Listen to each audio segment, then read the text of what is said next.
What's going on, guys? I felt the need to make this video because I get a ton of questions from people asking whether or not they should start finasteride.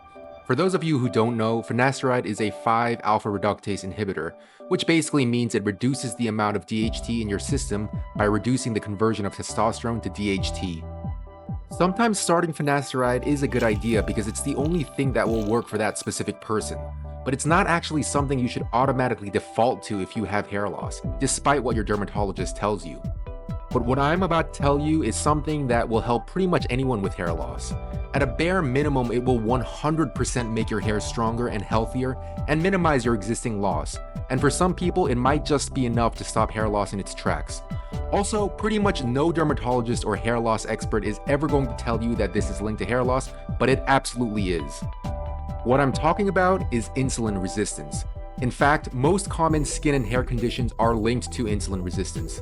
Yes, that includes conditions such as acne, eczema, dandruff, skin tags, acanthosis, dermatitis, and of course hair loss. In fact, I believe insulin resistance is the single most underdiagnosed condition today. So many problems are linked to insulin resistance, and not just skin and hair. I'm talking about everything from joint problems to chronic pain to memory issues and more.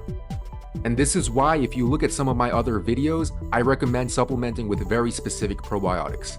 On the surface, it looks like a random suggestion with no connection with hair loss whatsoever, but the purpose of good probiotics is to rebuild your gut microbiome, which will then in turn help to increase insulin sensitivity, which will then regulate your blood sugar levels. So that brings up the question, why is it bad when you have a bunch of glucose or sugar in your bloodstream? It's because the glucose that fails to enter your cells through the normal insulin pathways ends up kind of randomly sticking to proteins in your body. Proteins such as collagen, which make up the skin that supports your hair follicles.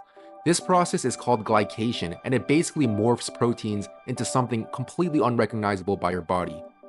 And what does your body do when it doesn't recognize something? It tries to get rid of it. That's why it's called an autoimmune response. It's basically your body attacking itself. And this is pretty much what is happening for the vast majority of people who have some kind of chronic inflammation, of which I'd include things like acne and many hair loss cases. So this is why I'm telling you to try to manage your insulin sensitivity before doing something like taking finasteride, dutasteride, minoxidil, or any other medication which requires you to keep taking it indefinitely.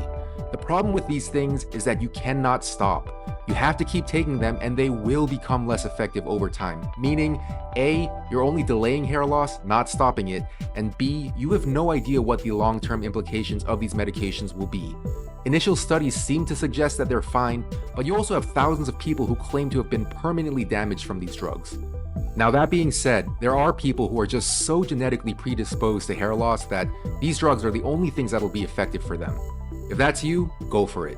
But if your hair loss is combined with any other potential signs of insulin resistance, such as a bloated, fatty gut that's disproportionate to the rest of your body, any signs of chronic inflammation like acne or dandruff, or darkening of skin in areas like your armpits or neck, I'm telling you right now that you need to start with managing your insulin sensitivity. It will absolutely help your hair loss. That's all I have for you guys today. Please consider subscribing if you learned something from this video and want to know more ways to manage your hair loss. Also, please comment down below on what has and hasn't worked for you. I love reading your stories, and I'll try to respond to as many as I can. Thanks for stopping by, and until next time.